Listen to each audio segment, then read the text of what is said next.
Oi, meu nome é Lucas da Silva Samalim e eu vou ser o responsável por apresentar o tema do Grupo 11, a expressão espacial da indústria de insetos para o controle biológico no Brasil e sua concorrência com as fronteiras agrícolas nacionais. Então vamos lá. Primeiramente, um panorama geral, né? O que é controle biológico? A técnica, seus objetivos e sua utilização voltada para o meio agrícola. O controle biológico é uma técnica que visa controlar insetos e pragas do meio agrícola através da utilização de seus inimigos naturais. Agentes. Quais ou quem são os principais agentes desse tipo de defensivo agrícola? Esses inimigos naturais, que eu acabei de mencionar, podem ser predadores, parasitóides ou ainda micro-organismos como fungos e bactérias. Para o caso dessa apresentação especificamente, nos limitaremos a tratar apenas dos insetos, como definido de antemão.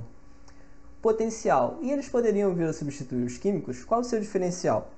O controle biológico por insetos não exclui a necessidade de se utilizar agrotóxicos. Isso vai depender muito do modo de atuação do agente em questão. De um modo geral, ele surge não como um substituto a todo e qualquer tipo de defensivo químico, mas sim como um complemento em certos casos, ou mesmo como uma alternativa ao uso contínuo de determinados agrotóxicos em outros. Agrotóxicos, uma breve discussão acerca da seleção natural e a resistência aos defensivos agrícolas químicos. E por que esse uso contínuo é ruim? E ou melhor, quais são os diferenciais dos defensivos biológicos nesse caso? Um dos grandes problemas dessa prática é o acúmulo de componentes danosos resultantes da aplicação de defensivos químicos no organismo dos consumidores. Com a crescente exposição desse tópico nos últimos anos, tornam-se cada vez mais comuns por uma crescente parte dos compradores exigências por produtos menos agressivos, por assim dizer. Outro ponto desfavorável à opção por defensivos químicos, em casos em que cabe o uso da alternativa biológica, se dá em função de um importante mecanismo regulatório da natureza, o princípio da seleção natural. Como sabemos, indivíduos melhor adaptados ao ambiente em que vivem possuem maiores chances de sobrevivência e, por consequência, de passarem à frente também suas características. O mesmo ocorre nas lavouras quando se utiliza os mesmos componentes sempre como forma de combate às pragas sem precaução. A alta e contínua pressão de seleção que se instala nesse ambiente faz aumentar a frequência de surgimento de indivíduos já pré-adaptados às substâncias utilizadas. É o que se chama de resistência aos agrotóxicos, um fenômeno extremamente preocupante no campo. Agora comentaremos sobre alguns pontos importantes. O clima da região é algo muito relevante para a aplicação. A temperatura e a umidade média influenciam bastante no controle. É necessário avaliar os ciclos de desenvolvimento da praga, desde o nascimento, crescimento, reprodução, transmissão e morte. Outro ponto importante é a biologia do inimigo natural da praga. Assim que estudamos, podemos pensar na ação que aplicaremos na praga e o estágio de desenvolvimento em que a lavoura se encontra antes da aplicação. Ter todo o mapeamento da lavoura para saber o momento correto para a aplicação dos controladores biológicos. Lembrando que o controle biológico é de 30% a 40% mais barato que o químico. Outro ponto é lembrar que estamos buscando sempre inovação nessa área e alguns estudos com drone já é realidade na liberação dos inimigos naturais. É um mercado que está aumentando na ordem de 10 a 15% ao ano no mundo. É um desafio consolidar um modelo de controle biológico para a agricultura tropical.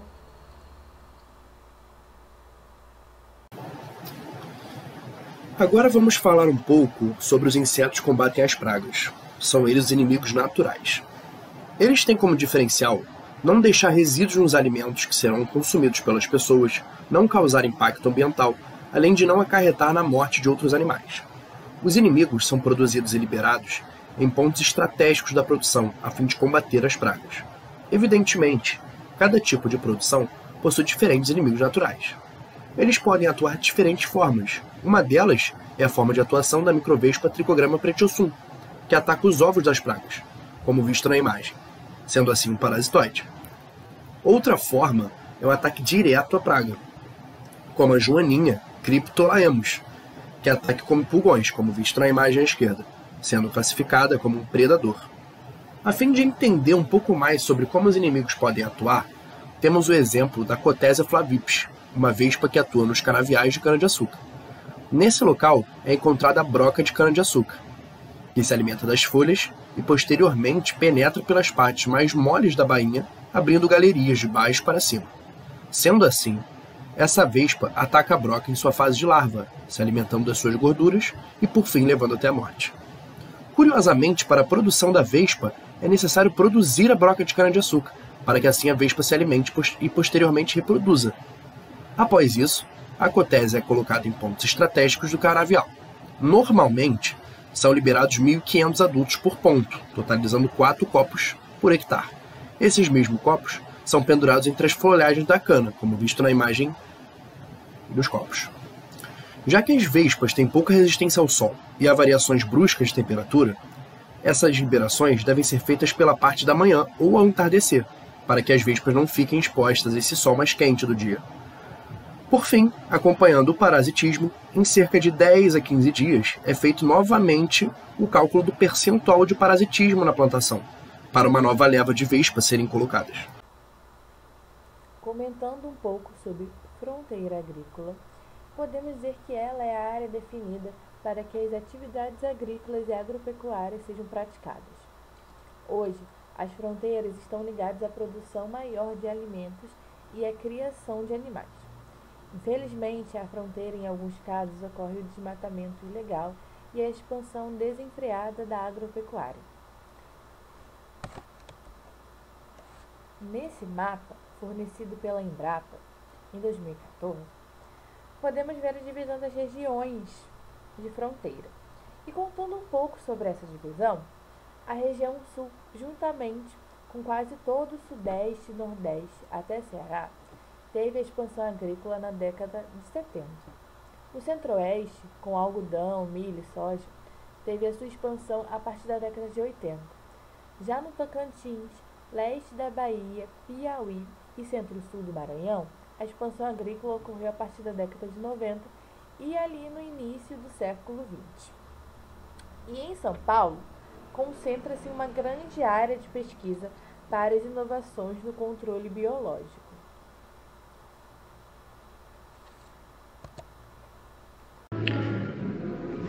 Bom, agora falando sobre a localização dessas biofábricas, né? A gente pode ver aqui nesse mapa que há uma concentração dessas biofábricas no sudeste do país. Isso foi uma certa surpresa, tanto para mim quanto para os participantes do grupo, porque a gente esperava que essas biofábricas fossem espalhadas pelo Brasil e que estivesse principalmente em estados como Mato Grosso, como, por exemplo, o Rio Grande do Sul, que são grandes produtores agrícolas. E aí, tentando saber o porquê disso, nós procuramos saber, primeiro, como anda o mercado de controle biológico no país, qual que é a importância, né, dos produtores para que tenha essa concentração no sudeste do Brasil, e o que a cidade de São Paulo, que hoje concentra 60% dessas biofábricas, tem a oferecer, e, por fim, esclarecer o mercado de controle biológico que utiliza insetos. Dessa forma, vimos que, apesar do setor ter um crescimento de 70% em relação ao controle biológico, apenas 2% do faturamento total desse mercado foi para a proteção de plantas. E aí, analisando esses 2%, que é um número baixo, vimos que, mesmo o setor precisando de inovações, o setor de produção agrícola precisando de inovações, tendo em vista que os defensivos químicos têm um desenvolvimento que tem um custo elevado e a sociedade também cada vez mais demanda por alimentos sem resíduos químicos, o produtor culturalmente vê o inseto como seu inimigo e não como um aliado na sua produção. Então isso é uma dificuldade. Além disso, também há o costume dos mesmos produtores de utilizar os defensivos químicos, talvez por ser algo prático, talvez por ser algo que eles usem há tantos anos que eles não conseguem ver uma outra alternativa. E aí, visto isso, vimos que hoje esse mercado então está mais voltado para a área de pesquisa. E eu acredito que isso aconteça por ser uma tecnologia nova, algo novo de combate às pragas. E aí, até como exemplo, a gente pode citar pragas.com, que surgiu exatamente com a ideia de suprir os pesquisadores com insetos para estudo. Seus criadores eram pesquisadores, né, anteriormente, os criadores da Pragas.com, e eles realmente tiveram dificuldade para desenvolver essa tecnologia, para desenvolver estudos sobre essa área, porque realmente não tinha quem pudesse suprir esses insetos para eles na época de estudo. E aí, tendo em vista isso que eu já falei, né, já explica muito o motivo de ter essa concentração de 60% em São Paulo. Isso acontece porque, além de São Paulo ser um grande produtor agrícola, esse setor necessita de grandes investimentos que podem ser encontrados no estado de São Paulo. E aí a gente pode até citar, como por exemplo, o Vale do Piracicaba, que atrai muito dessas biofábricas por ser um polo de inovação que é voltado para a área agrícola. Então realmente atrai exatamente esse tipo de tecnologia. E aí, para fechar essa parte da localização, eu acredito que ainda falta uma aproximação, não só em termos físicos, mas uma aproximação de contato entre o produtor e essas biofábricas de inseto, para que, primeiro, o produtor veja os insetos como aliados, e segundo, que essa tecnologia seja vista como uma solução para a diminuição do uso de químicos pelos produtores. Vou abordar a congruência entre as fronteiras agrícolas e as biofábricas. Com a expansão da fronteira agrícola, carrega com si diversos fatores, entre eles a maior necessidade do controle de produção e o controle de pragas. Para isso, aumenta a circulação de defensivos agrícolas em todo o Brasil. Entretanto, tanto a comunidade científica quanto a população se demonstram cada vez mais receosas com o uso abusivo desses produtos. Portanto, as biofábricas nacionais estão avançando cada vez mais no desenvolvimento, pesquisa e produção do que é chamado de defensivos biológicos ou biodefensivos. Os biodefensivos são produtos biológicos à base de bactérias, fungos e vírus que possam controlar as pragas e, consequentemente, garantem uma agricultura mais sustentável. Até o dia 31 de julho de 2020, o Ministério da Agricultura, Pecuária e Abastecimento, MAPA, declarou que havia 38 defensivos agrícolas disponíveis para uso dos agricultores, sendo que desses, 13 são produtos biológicos. Algumas vantagens da utilização desses biodefensivos são a produção de plantas sem doenças, a redução dos impactos negativos ao meio ambiente e a alta qualidade sanitária. Acompanhado a isso, também veio o conceito de on-farm, que em tradução livre significa na fazenda, isto é, fábricas e laboratórios que funcionam nas próprias fazendas dos produtores. Para ter esse projeto, é necessária uma boa estrutura, isto é, um bom investimento, pois a produção em condições precárias apresenta muitos riscos. Por isso também há as biofábricas móveis, que estão auxiliando o manejo biológico nas propriedades rurais. Estas biofábricas possuem equipamentos de ponta para os mais diversos processos de produção de defensivos. Alguns equipamentos que essas biofábricas utilizam são o agitador de tubo Vortex, uma balança seminalítica, estufa de cultura bacteriológica, entre outros. É importante reforçar que a produção farm dá mais liberdade aos produtores e utilizam técnicas que reduzem o impacto da atividade agrícola no ambiente.